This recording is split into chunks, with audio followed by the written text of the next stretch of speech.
GM and UAW have ratified labor agreement through 2028. After an unnerving couple of weeks for General Motors GM that highlighted the possibility of not passing the recently proposed United Auto Workers UAW contract, the automaker has officially managed to ratify the agreement.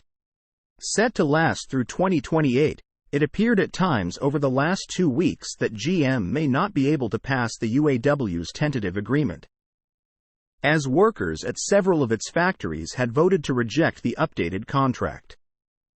In the last few days, however, a number of key GM plants voted in favor of the deal, officially pushing the automaker past the ratification point to enact the 4.5-year contract.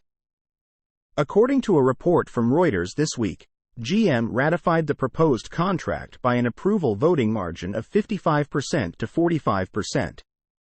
With around 36,000 workers total having cast votes out of roughly 46,000 UAW-represented employees at the automaker.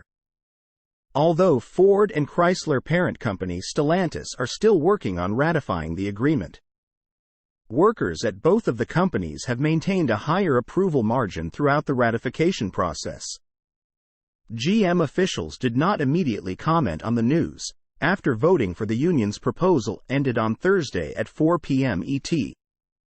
The ratification has yet to be officially announced by the UAW, though the agreement is set to offer a 25% base wage increase through April 2028, along with cumulative increases of up to 33% to top pay.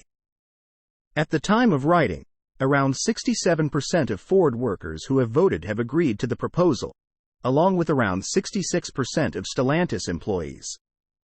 The likely approval of the contracts comes after a historic 6-week strike was lodged by the UAW against all 3 of the Michigan automakers, marking the first time strikes had been enacted against each of the companies simultaneously. Initial worker walkouts took place a day after previous UAW contracts expired on September 14. And GM was the last of the 3 automakers to come to a tentative agreement with the union on October 30. UAW President Shawn Fain has been clear about plans to target other automakers in future unionization efforts, even saying that he planned to sit down at the bargaining table with the Big 5 or Big 6 in 2028 instead of the Big 3. In a separate statement, Fain also called workers at Tesla, Toyota and others UAW members of the future. UAW targets Tesla in future plans to bargain with Big 5 or 6. Source: reposted and summarized from Zachary Visconti at teslaupdate.